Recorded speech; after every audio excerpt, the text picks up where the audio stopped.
Pues continuamos con el tema de la mortificación. Mortificación viene de muerte, mortis, muerte, voluntariamente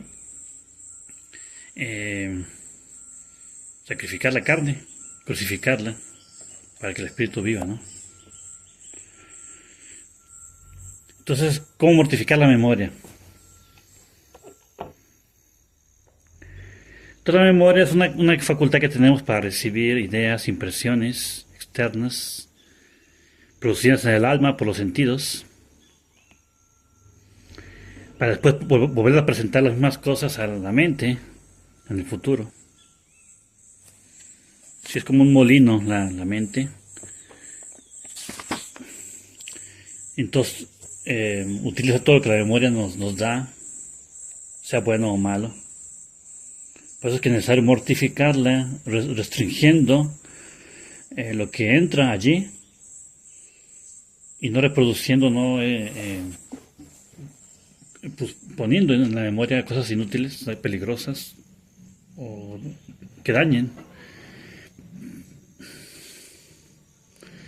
Entonces en la práctica, ¿cómo se hace? En la práctica, no permitir cosas vanas o inútiles en la memoria.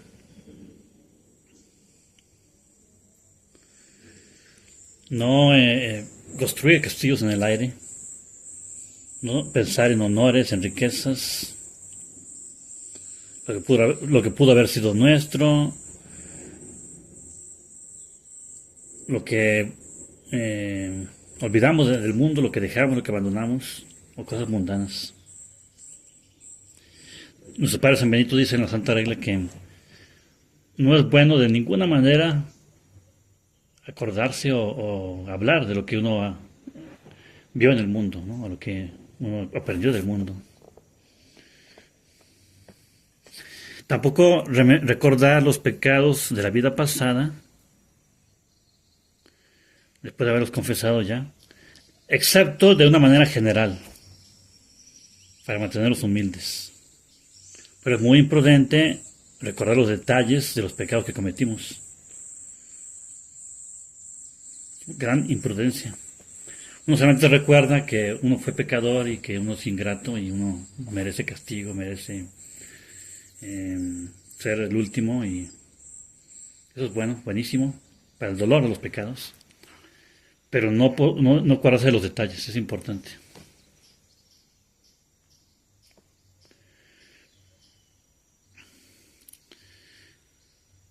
Tampoco permitir que la memoria nos sugiera pensamientos que nos distraigan con respecto a nuestros deberes. Por ejemplo, mientras rezamos o mientras hacemos devociones, ejercicios de devoción, no es el momento de pensar en nuestros oficios, inclusive que tenemos en la cocina o en el taller. Hay que aprender a mortificarlo. Es una batalla dura y siempre continua, muy continua.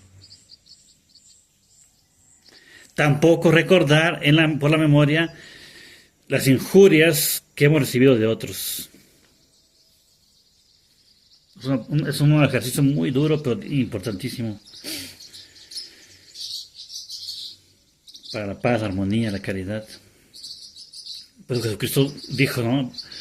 Nosotros cuando decimos el Padre Nuestro, Jesucristo, perdona nuestras deudas, así como nosotros perdonamos a nuestros deudores.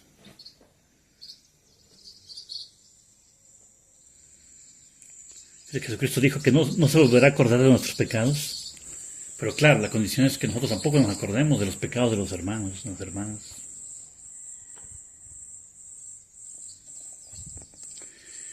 También hacer el esfuerzo por recordar las resoluciones que hemos hecho, sí, en la vida o en el día o en la semana o en los retiros. Y sobre todo mantener fresca en la memoria la presencia de Dios. Para San Benito es el primer grado de humildad. No olvidarse de la presencia de Dios. en el superior, en la santa regla, en los eventos, en la divina providencia, en los hermanos, en las cruces. El siguiente es la mortificación de las pasiones.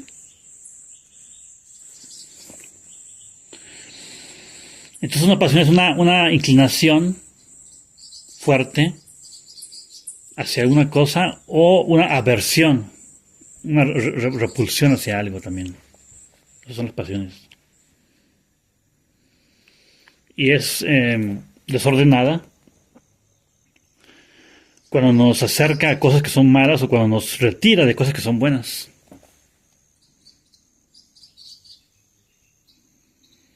Por ejemplo, el miedo, que no nos permite hacer cosas buenas.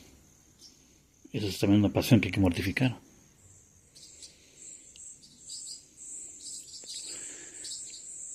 Entonces, este tipo de pasiones desordenadas nos quitan la paz en el alma.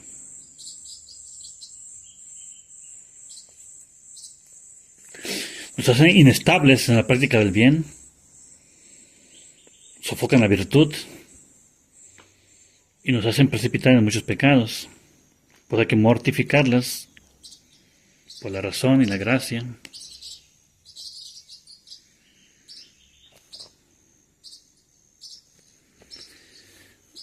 Dice la invitación de Cristo que el hábito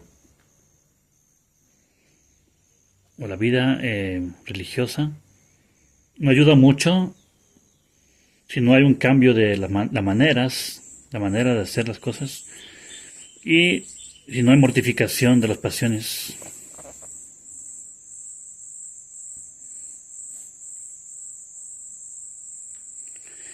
Entonces hay que perseverar con mucho fervor en buscar de evitar que todas nuestras acciones, tanto internas como externas,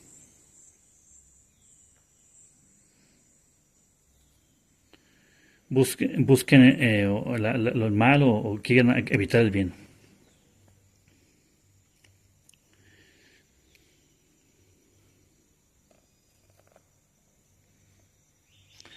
Eso tiene que ser actuado por la virtud, especialmente por la caridad.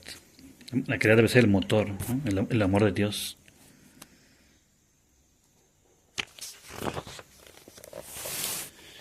Las prácticas para poder hacer esto, principales prácticas son las siguientes. La meditación diaria, la lectura espiritual, el examen de conciencia,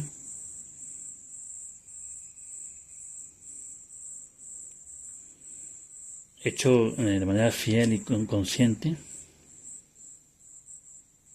para descubrir la raíz de la rebeldía de las pasiones. Es importante, por eso es que es tan importante estar haciendo el examen de conciencia. Mucha gente no sabe por qué. Es muy aburrido, muy tedioso pensar en los pecados. Pero es precisamente para encontrar la raíz. A ver, lo hice de esta manera, me rebelé por esto, a ver, ¿cuál fue la raíz? Claro, es el orgullo, pero ¿qué tipo de orgullo, no? Puede ser, sobre todo los pecados capitales. Pudo haber sido por envidia, pudo haber sido por ira, por venganza.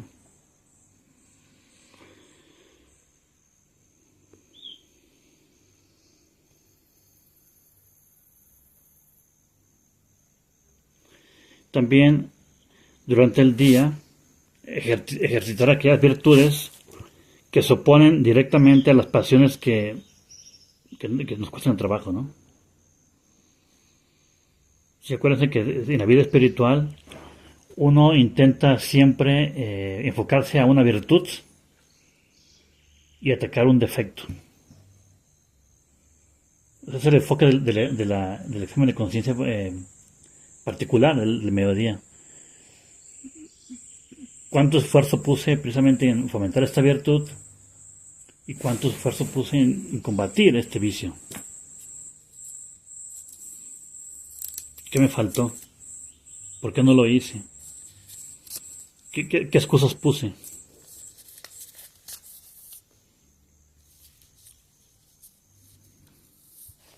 Eso es importante porque en las batallas, o sea, en las guerras, cuando el enemigo va avanzando y nos pone en peligro una guerra, los generales, los capitanes siempre analizan, a ver, ¿qué cambió de la posición del enemigo? ¿Cómo está haciendo? ¿Qué nuevas técnicas está utilizando? ¿Cuáles son nuestras debilidades? ¿Cuáles son los lugares donde hay que fortalecerse? ¿Y donde hay que combatir? ¿Dónde hay que resistir? Todo eso es parte de la guerra, ¿no? El arte de la guerra.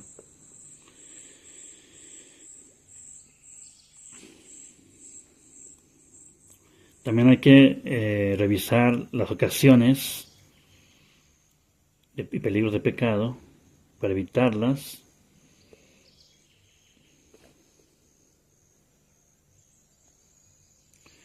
Una ocasión siempre es más menos peligrosa cuando uno está preparado para afrontarla, o uno está fortalecido en el combate contra ella.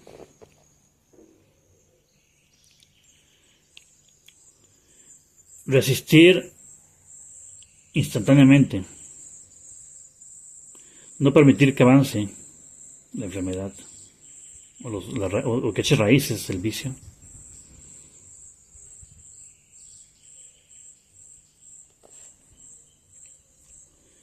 También, otra práctica importante es manifestarlo sinceramente al director espiritual, a la maestra espiritual, y obedecer las instrucciones, obedecer el remedio. Otra práctica es no confiar en uno mismo, sino en Dios.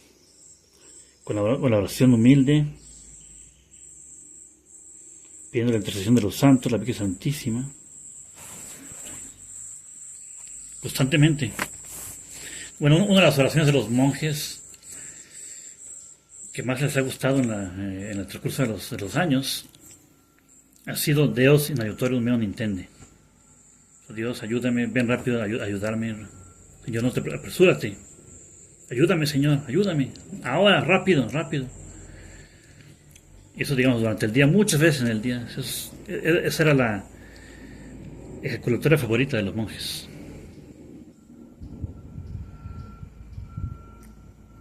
Ahora, ¿cómo mortificar el respeto humano? El respeto humano es el deseo desordenado de agradar a los demás como objeto, o sea, como el fin. Es el fin, agradar a los demás. O un miedo desordenado de ofenderlos. Es el respeto humano también. ¿Qué va a decir? ¿Cómo se va a poner? ¿Me va a pegar? ¿O se va a poner así? ¿Se va a alterar? Mejor no digo nada, ¿no? Son cosas.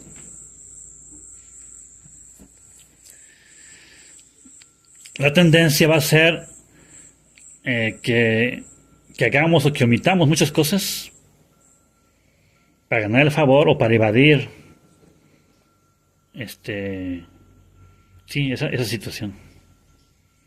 Hay muchos pecados de omisión ahí.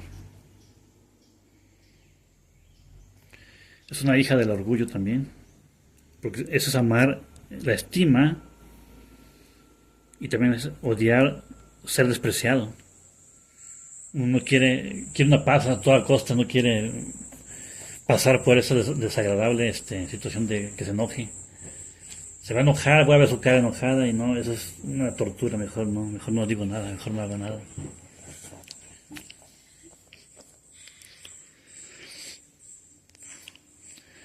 El respeto humano es un insulto a Dios, porque por el respeto humano mostramos que tememos más al hombre que a Dios, que queremos agradar más al hombre que queremos agradar más al hombre que a Dios. Le damos más peso, más valor a la opinión de los demás que a la amistad de Dios. Y el apóstol Santiago dice lo siguiente: cualquiera que sea amigo del mundo se hace enemigo de Dios. Y San Pablo a los Gálatas dice: buscas agradar al hombre. Si tú buscas agradar al hombre, ya no sería servidor de Cristo. San Pablo. O Jesucristo, que dijo, nadie puede servir a dos maestros. Terminará agradando a uno y despreciando al otro. También el respeto humano es muy ofensivo al hombre mismo.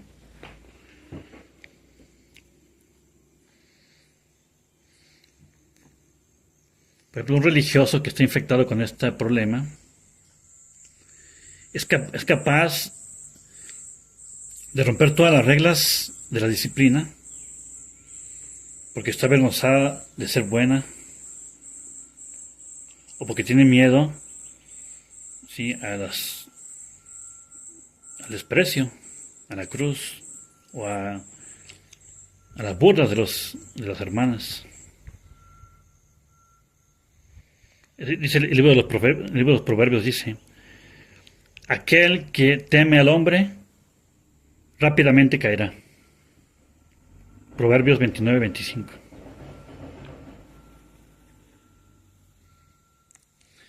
También hay que decir que el respeto humano corrompe todos nuestros trabajos, mancha nuestras obras, porque son hechas por un motivo impuro o orgulloso, o sea, un motivo pecaminoso, que no es el amor de Dios. Nada de virtud hay allí.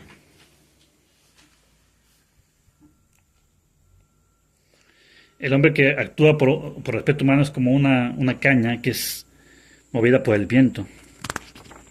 Se avergüenza de declararse así delante de Dios.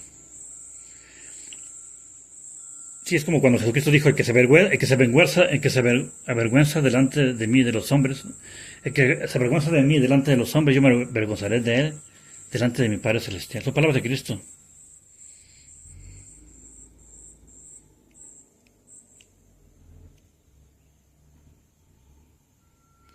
Y hay muchos que no tienen paz nunca porque tienen un terror de perder la estima de los demás. Dice la imitación de Cristo: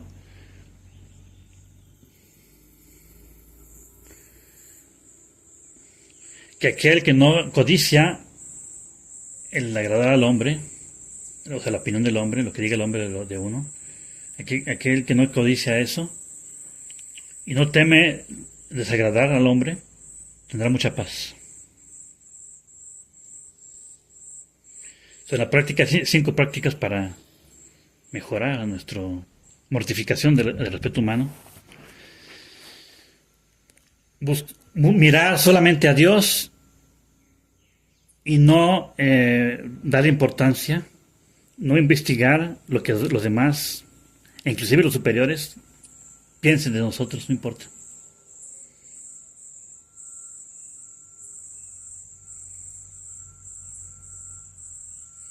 Porque si hacemos lo que es correcto, no hay razón para temer a nada ni a nadie.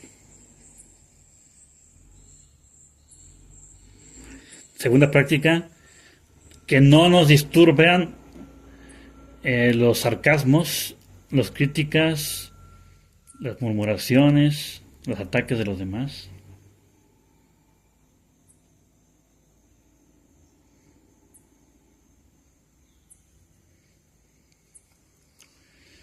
Tampoco, la tercera práctica es que no nos dejemos llevar de los principios y las máximas de nuestros hermanos o de la gente del mundo. Simplemente sigamos la santa regla, los estatutos, los ejemplos de los santos, inclusive en las cosas más pequeñas. Es ir contra la corriente. Por eso es que el respeto humano es tan peligroso. Y yo sí me he dado cuenta que en el mundo, digamos, el mundo moderno está infestado de eso. Por ejemplo, en los aeropuertos, si la gente es muy amable es por respeto humano, para no perder su puesto, para ganar clientes, para ganar reputación, imagen. Esos son los principales motivos de la gente hoy en día. y no es por agradar a Dios, por sostener la fe, por mantener la moral, mantener eh, el amor de Dios, la fe. El cuarto principio, no alabar a los hombres, no tener amistades particulares,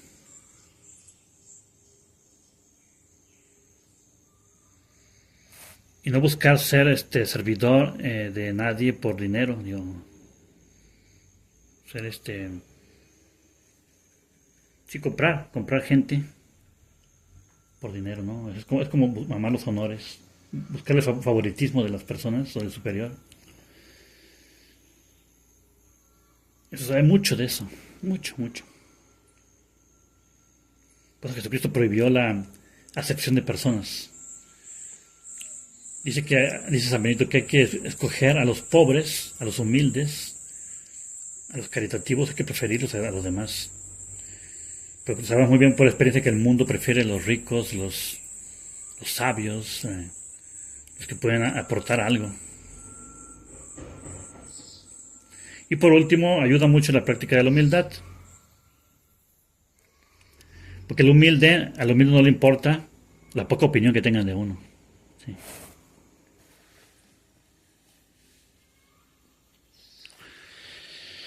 La siguiente es la mortificación de la vista. La vista es el más peligroso de todos los sentidos, porque produce unas representaciones muy vivas que cualquier otro sentido. Dice el libro del Eclesiástico, ¿qué de los sentidos creados es más malvado que la vista?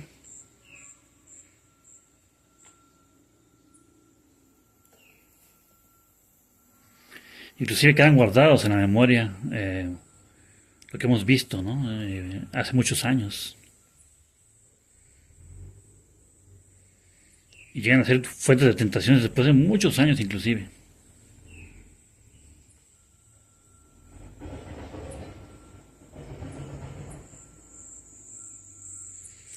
Dice que, por ejemplo, los malos pensamientos, las distracciones, los juicios temerarios, los malos deseos todas esas son fruto de la falta de virtud en los ojos.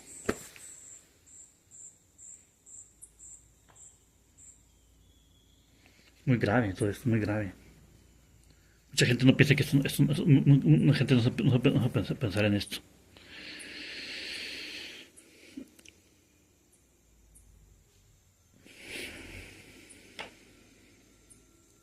Entonces, en la práctica, hay varias prácticas para mortificar los ojos.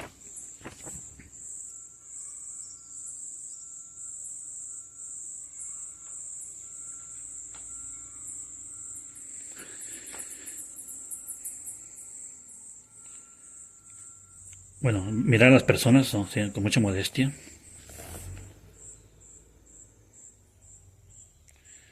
Si no, mirar la cara de las personas, especialmente cuando son jóvenes.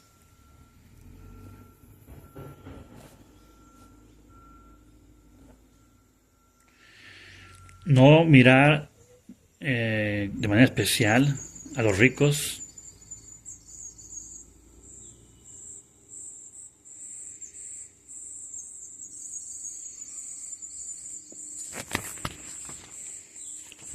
Sí, o sea, no darle especial importancia a las cosas arregladas, ¿no? Del mundo, o ordenadas, las cosas bellas del mundo.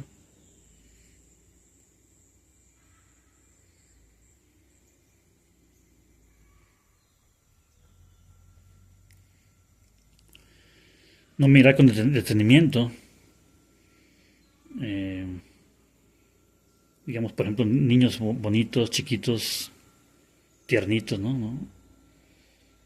Eso, digo, es como que hay que mortificar ese tipo de cosas.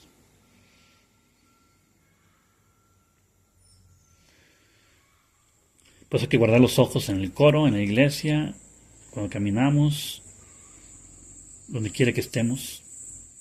Eso está en todas las reglas religiosas. De hecho, uno se acusa de esos pecados, digo, de esas faltas. Uno se acusa entonces de esas faltas también.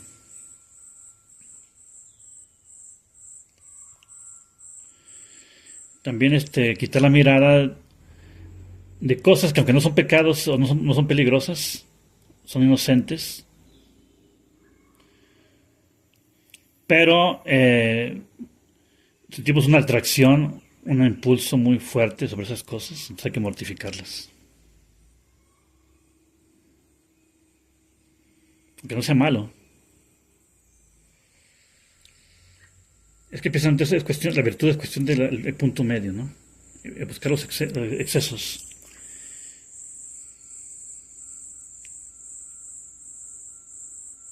Y también cuando veamos cosas indiferentes, intentar que eso nos traiga alguna reflexión, alguna meditación que sea de beneficio para el alma.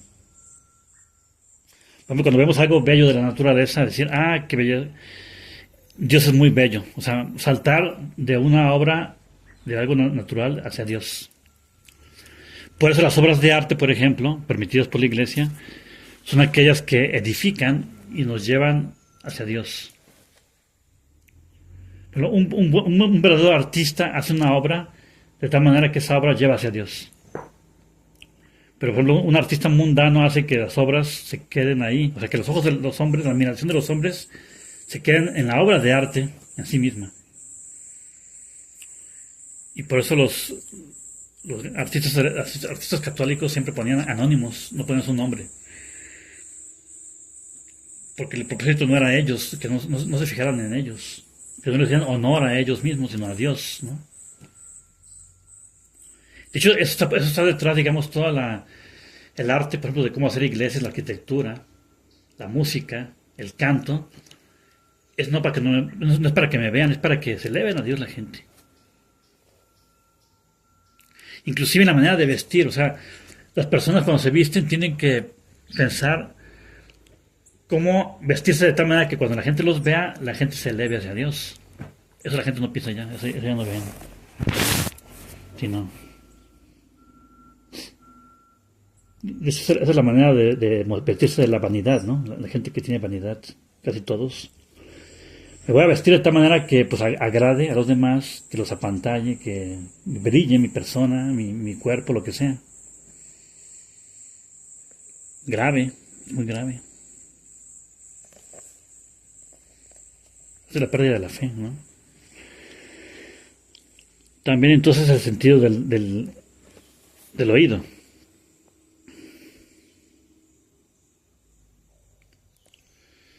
También, si no mortificamos el oído, muchas distracciones, malos pensamientos aparecen continuamente, que nos distraen las oraciones.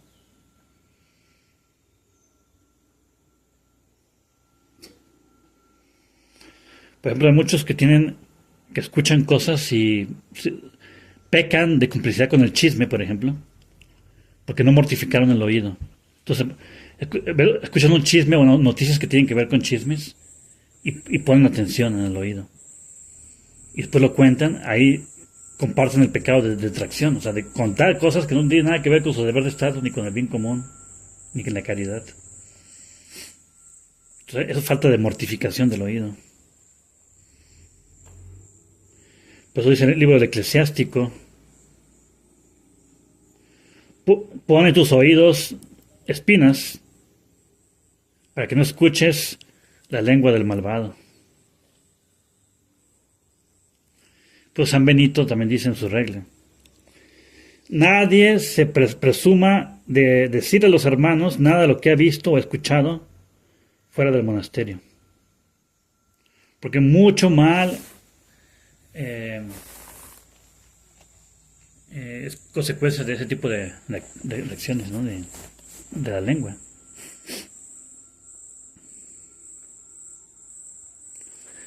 Cambiar las conversaciones, por ejemplo, es importante. Son las prácticas.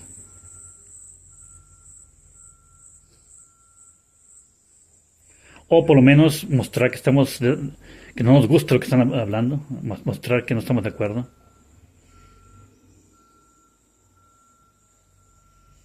Y si somos superiores, bueno, dar la orden de que se cambie de conversación o que se calle, ¿no?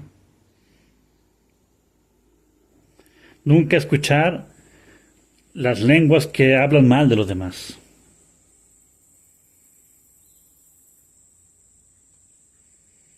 Claro, ¿no? Excepto los superiores, ¿no? Porque los superiores cuando hablan es por un motivo, ¿no? Del bien común o por un motivo de honor de Dios, ¿no? Que se refiere entre iguales, ¿no? O gente que no tiene la autoridad de Dios. Nunca escuchar a aquellos que murmuran contra los superiores o los hermanos.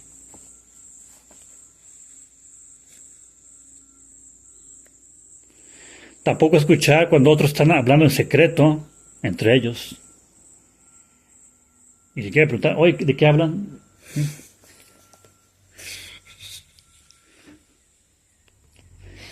No estar ansiosos de escuchar los rumores y las nuevas del mundo. Que pueda, cualquier cosa que pueda quitarle la paz al alma, a la mente. Amar los discursos piadosos, el hablar de Dios. Por eso en los monasterios siempre se prohíbe hablar de comida, hablar de política, hablar de deportes, ¿no? Por ejemplo.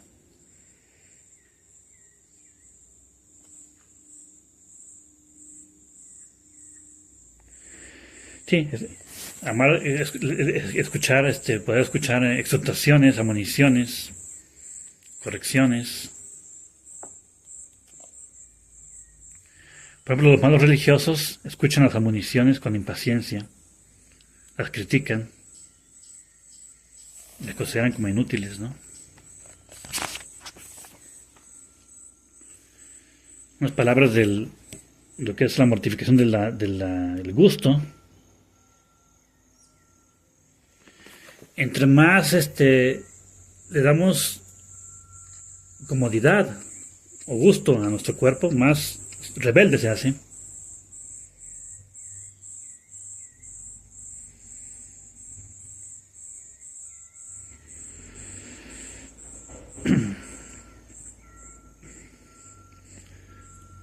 Hay una frase aquí famosa que, sí, bueno, es una frase pues igualmente muy antigua, ¿no? Plenus venter no studet liventer. Un estómago lleno nunca estudiará. Esa es la frase.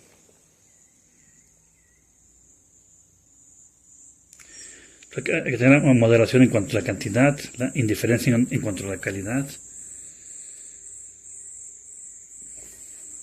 Estas prácticas, 7 prácticas para ayudarnos en la mortificación del gusto. Mantener el apetito natural bajo vigilancia.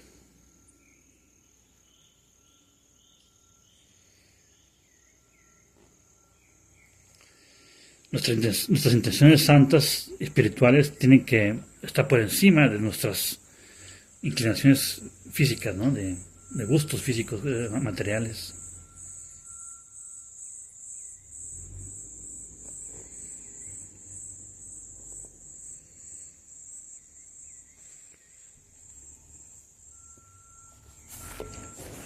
Estar contentos con la dieta que Él se nos ponga, o sea, con cualquier cosa que se nos dé. Eso es una mortificación elemental, ¿no? Nunca murmurar contra lo que se nos da,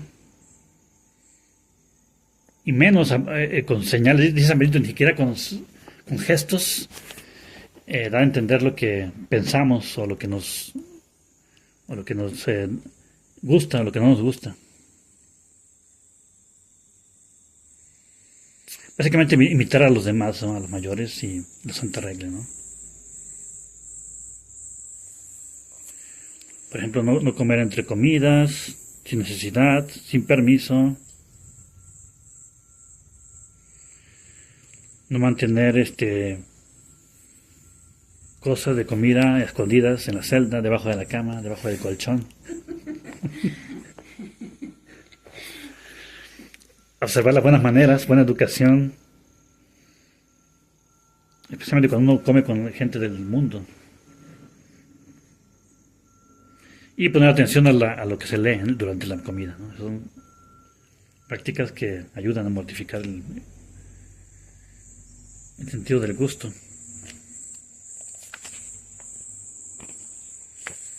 Y del sentido del olfato. Sí, cuando queremos oler algo solamente por gratificarnos, ¿no? Por gusto. Entonces hay que negar el placer que nos da las fragancias o de cosas por el simplemente de que es gustoso, ¿no? Con simplicidad uno, claro, agradece los olores que Dios nos da, pero no buscarlos, ¿no? Por sí mismos. Claro, pues uno usa perfumes,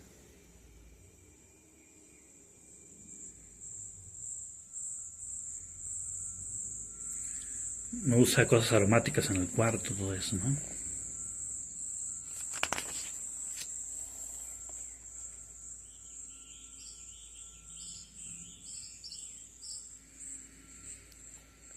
Sí, o querer deshacerse pronto, rápido y como cosa de emergencia de malos olores, ¿no? Sí. Y en el sentido del tacto, lo que ayuda más es recordar que somos templos del Espíritu Santo y que el ángel de la guardia es nuestro compañero. San Bernardo dice, donde quiera que estés, muestra reverencia a tu ángel de la guarda. Entonces la mortificación en ese sentido consiste en abstenerse de cosas que son agradables a los sentidos del tacto y sufrir con paciencia las cosas que no son confortables, que causan un dolor.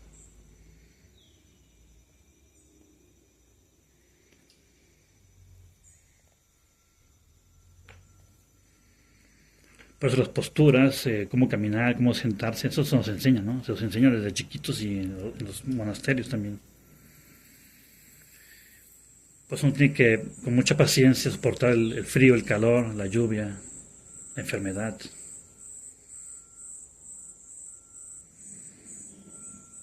Pues uno usa la disciplina, eh, el silicio, la cama tal y como nos la den superior, ¿no? Y por último la lengua. Lo que dice el libro de Proverbios, citando a Santiago el apóstol.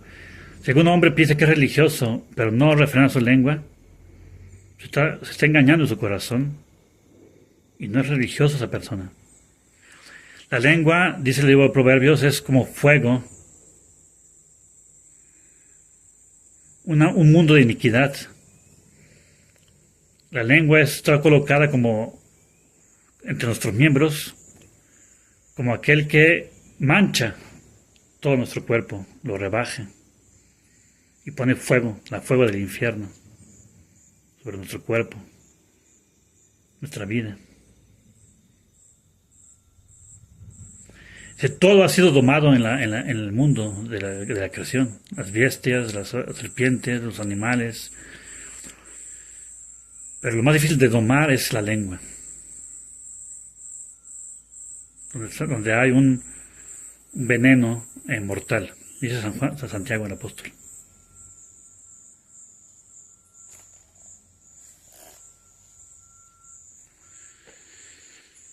Sí, pues hay que cuidarse mucho, por el silencio, ¿no? Los religiosos y la gente en el mundo también, es tan importante el silencio. El Señor dice que por cada palabra ociosa daremos cuentas en el día del juicio. San Bernardo dice que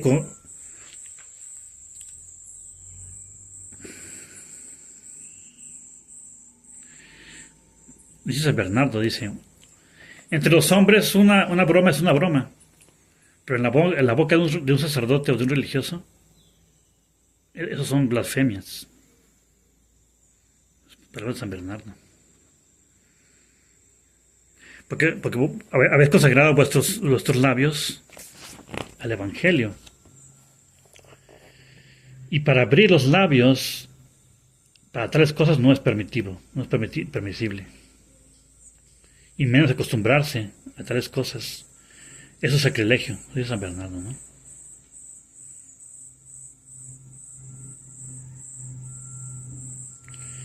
Y sabemos muy bien que para el recogimiento interior es esencial el silencio, para la oración, para avanzar en la perfección. No se permite hablar de cosas ociosas o menos pecaminosas.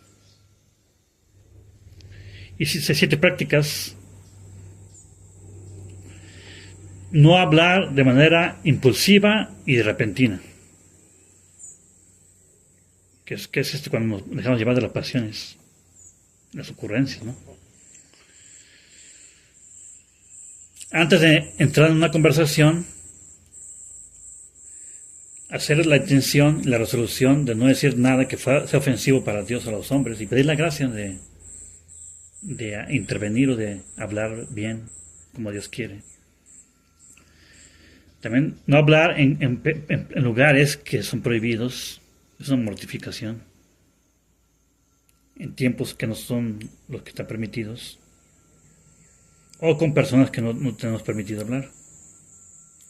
Y cuando hablemos, que sean pocas palabras. El libro de los Proverbios dice: en la multitud de palabras siempre habrá pecado.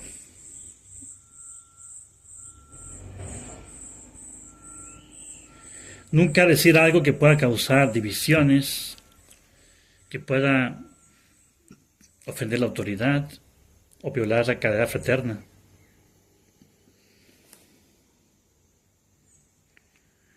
Y cuando hablemos siempre hay que observar las reglas de la modestia.